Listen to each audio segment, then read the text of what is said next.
நினைவாகிறதுக்கு இப்ப அமைச்சரவையில் இடம் பெற்றிருக்காங்க. இந்த மாதிரி பல்வேறு முன்னெடுப்புகள் இருக்கு. அப்படி இருக்கிற கோவையிலே இவ்வளவு பிரச்சனைகள் இருக்கு. உள்கட்சி பூசல் எதுவும் இருக்கா? புதுசா கட்சிக்கு காங்கிரஸ்குள்ள வரவங்களுக்கு என்ன மாதிரியான நெருக்கடிகள் இருக்குன்னு பாருங்க. எங்க காங்கிரஸ் பேரியக்கத்தை பத்தி நான் எந்த தவறும் சொல்ல கிடையாதுங்க. அதனுள் இருக்கக்கூடிய சிலர் இந்த மாதிரி ஒரு சுய விளம்பரத்துக்காக அரசியல் தேடுகிறார்கள்.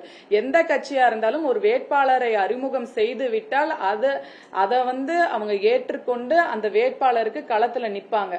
அப்படிதான் உண்மையான தொண்டர்கள் என் பக்கம் நின்றார்கள். இந்த சில பேர் இந்த பொண்ணு வந்துடக்கூடாது, இப்ப எனக்கு தெரிஞ்சு அவங்க உள்ளாட்சி பிரதிநிதியா இருக்கிறாங்க, திரும்ப உள்ளாட்சியில நான் போட்டியாய் அவங்களுக்கு நிக்க கூடாதுங்கிறதுனால அவங்க அந்த அவதூறை பரப்புறாங்க போல தெரியுது. உள்ளாட்சியில நிக்கலாங்கிற மாதிரி இல்லங்க,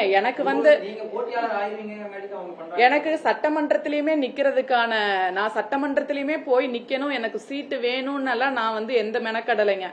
எனக்கு தலைமை பார்த்து இளைஞர் அணிக்கு இந்த சீட்டு ஒதுங்கணும்னே இளைஞரை நிப்பாட்டலாம், விமன் ரெப்ரசன்டேஷன் வேணும்னு சொல்லிதான் என்னையும் இன்னொரு பெண்மணியையும் நிப்பாட்டினாங்க.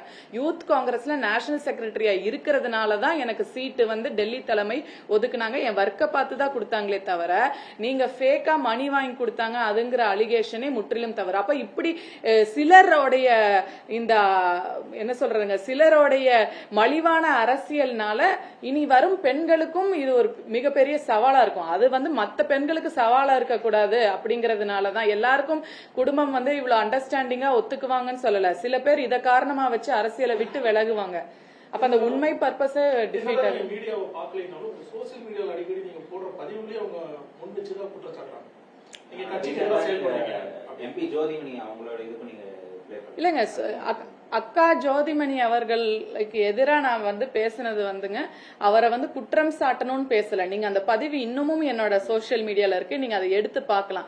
அக்கா ஜோதிமணி அவர்களே, அவருக்கு நல்ல மரியாதை கொடுத்துதான் நான் என்ன சொன்னேன்னா, ஜோதிமணி அக்கா அவர்களே, நீங்க ஒட்டுமொத்தமா இந்த 28 வேட்பாளர் தேர்வுமே பண ரீதியாக நடந்ததுன்னு சொல்றது என்ன மாதிரி, ஏன்னா அவங்களுக்கு என்னை நல்லா தெரியும், உண்மையா கட்சியில மேல வந்த, ஏன்னா அவங்களும் என்னை மாதிரி தான் கட்சியில வந்திருப்பாங்க ஒரு லேடிஸ்.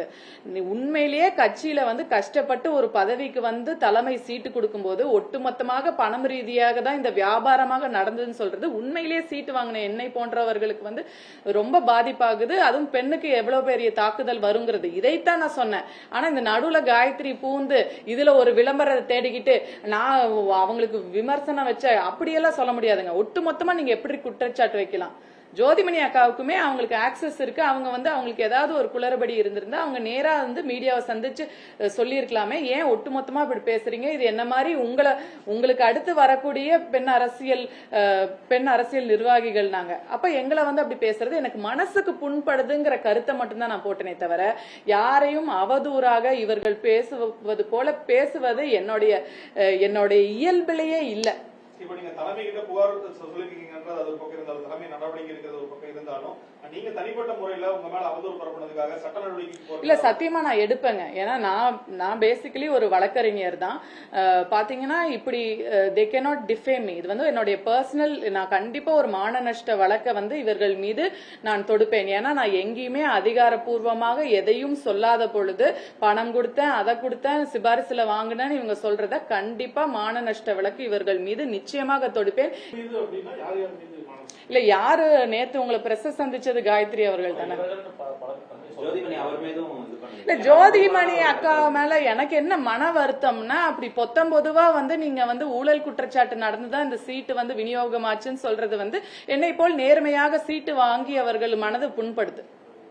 அதுதான் நான் சொல்றேன். நான் அதை ஒரு கண்ணியமா ஒரு விமர்சனமா தான் வைக்கிறேன்.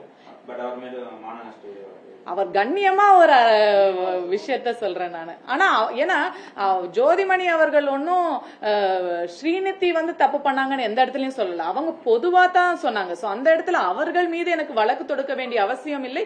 அவர்கள் அந்த மாதிரியான ஒரு மலிவான அரசியலுக்கு போக மாட்டாங்க, அது எனக்கு தெரியும். எனக்கு அவர் ஜோதிமணி எம்பி மேல மதிப்பு மரியாதை இருக்குது. ஆனா பொது வெளியில அவர் திறந்த வெளியில இப்படி மொத்தமா சொல்றது எனக்கு நேர்மையா மெரிட்டோரியஸா சீட்டு வாங்கினவங்களுக்கு அகேன்ஸ்டா இருக்கு. பட் வேற இந்த கவுன்சிலர் காயத்ரி அவர்கள் உள்ளாட்சி தேர்தல் வந்து வருது, அவங்க ஆல்ரெடி 3 டைம் கவுன்சிலர், அவங்க அப்பா எக்ஸ் மேயர், இந்த பொண்ணுக்கு திரும்ப வாய்ப்பு வந்துருமோங்கிற அச்சத்துல இவர்கள் பேசுவதாக எனக்கு கருத்து வந்து என்னுடைய வெல்விஷர்ஸ் கிட்ட இருந்து வந்தது. அதை வந்து நான் இந்த இடத்துல மீடியாவை கிளியர் பண்ணணுங்கிறதுனாலதான். என்னைக்குமே ஒரு கட்சியை வந்து பொது வெளியில் அசிங்கப்படுத்துவது என்னுடைய நோக்கம் இல்லை. ஆனால் இவர்கள் என்னை பர்சனலா அட்டாக் பண்ணும்போது I think I should give a reply.